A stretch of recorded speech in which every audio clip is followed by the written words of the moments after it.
Hey les bang, j'espère que vous allez bien, en tout cas moi ça va nickel. On se retrouve aujourd'hui pour une nouvelle vidéo sur la Serie A, la 32e journée, avec 3 matchs analysés dans cette vidéo. Le premier, le 29 avril, la Roma qui joue contre le Milan AC. Les deux autres, le 30 avril, avec l'Inter de Milan contre la Lazio de Rome. Donc une deuxième très grosse affiche. Et Bologne contre la Juventus de Turin. Toutes les autres rencontres sont à suivre sur mon site VIP, tout est à l'écran et en description. Il y a 3 réseaux sociaux dans lesquels j'apparais, Telegram, Instagram et Twitter, où je donne une code safe et une code fun tous les jours. N'hésitez pas à venir mettre votre pronostic et vos critiques positives ou négatives. On avancera ensemble. Également, mettez-moi votre petit pouce pour faire remonter la vidéo le plus haut possible. Et abonnez-vous, on est en train d'approcher les 13 600 abonnés, c'est magnifique.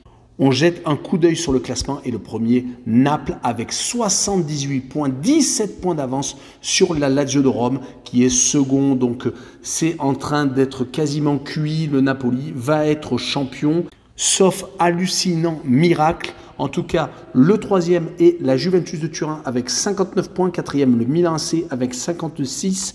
Le cinquième est la Roma avec le même nombre de points que les Milanais.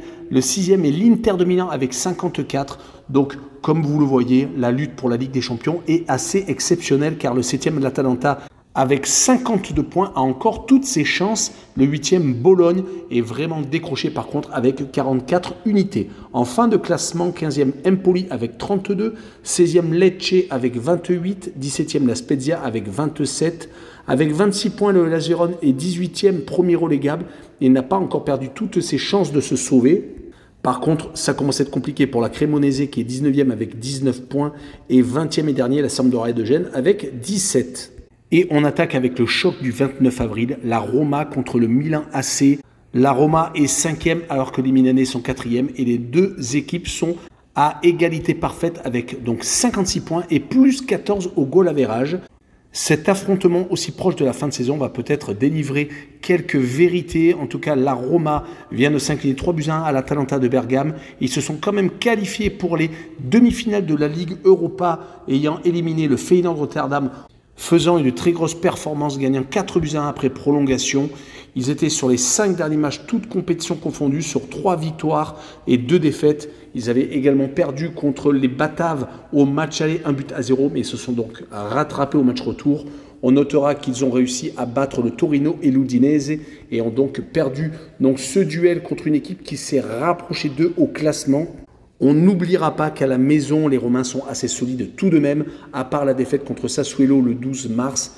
Ils ont gagné les 4 autres matchs sur les 5 dernières réceptions. Du côté du Milan AC, 3 matchs nuls et 2 victoires sur les 5 derniers matchs, toutes compétitions confondues, une qualification pour les demi-finales de la Ligue des Champions. On va y revenir un peu plus tard sur le match Inter-Lazio de Rome. Mais les Rossoneri vont rencontrer les Interistes pour une demi-finale vraiment explosive. Surtout que les deux clubs se sont rencontrés ces derniers temps et l'Inter de Milan a chaque fois pris le dessus. Les coéquipiers de Giroud ont eu un gros trou d'air au retour de la Coupe du Monde. Ils en ont eu un second où ils ont perdu toutes leurs illusions pour le titre de champion d'Italie. Mais maintenant, 2 objectifs, une place en C1 via le championnat et surtout un 8e trophée de C1, ce serait exceptionnel. Je finirai par les oppositions entre les deux clubs. Le Milan AC a eu tendance à souvent prendre le dessus contre l'AS Rome. C'est pour cette raison que je les vois gagner 2-1 et je verrai le draw no bet avec le pari remboursé 6 match nul avec une cote à 1,87. Et on passe au 30 avril avec le second choc, l'Inter de Milan contre la Lazio de Rome, le 6e qui reçoit le second. Mais il n'y a pas beaucoup d'écart entre les deux formations, que 7. Si l'Inter s'impose, il n'y aura plus que 4 points d'écart entre eux. Donc l'Inter et la Lazio de Rome. Les Interistes viennent de remporter leur demi-finale retour contre la Juventus de Turin, se qualifiant pour la finale de la Coupe d'Italie avec la demi-finale de la Ligue des Champions, comme j'ai dit un peu plus tôt. Ça fait encore beaucoup d'objectifs à remplir. Il ne faudrait pas perdre donc cette qualification pour la prochaine Ligue des Champions. Donc, ils doivent absolument prendre les 3 points à la maison. On fait un petit bilan sur leurs 5 derniers matchs, toutes compétitions confondues. C'est 3 victoires, 1 match nul contre Benfica et une défaite à la maison contre Monza, qui a été un petit peu les aléas de la saison quand ils réceptionnaient. Ils ont perdu quand même pas mal de points chez eux, d'où cette 6e place. Mais ils ont su se ressaisir quand il le fallait. Ils vont recevoir une équipe de la Lazio qui est seconde, qui fait une saison exceptionnelle Cela fait longtemps qu'on ne les avait pas vus à pareille fête.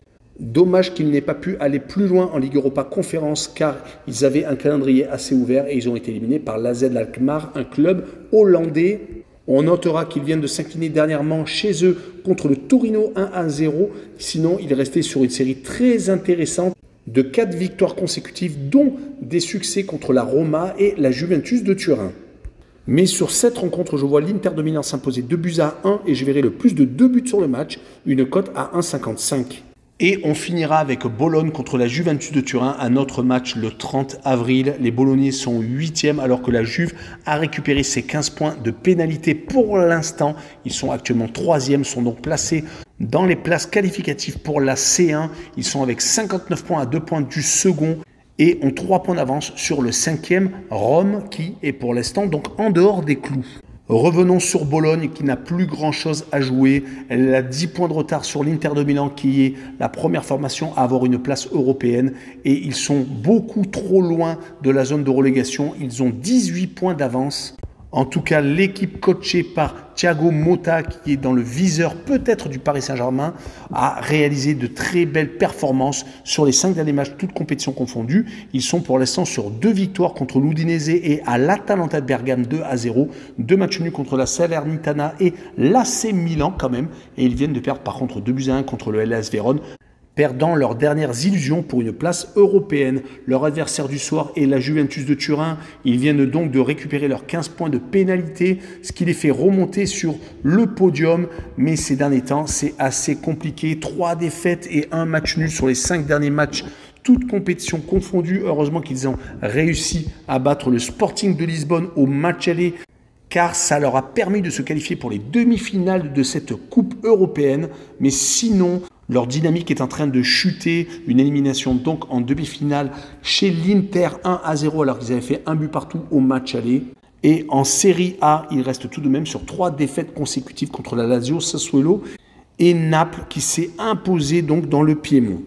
Mon pronostic pour cette rencontre sera un but partout. Et je verrai le away no bet avec le match remboursé 6 victoires de la Juve à l'extérieur pour assurer le coup avec une cote à 1,79. Voilà, on en a fini avec cette vidéo. N'hésitez pas à venir nous rejoindre. Ciao les bambins!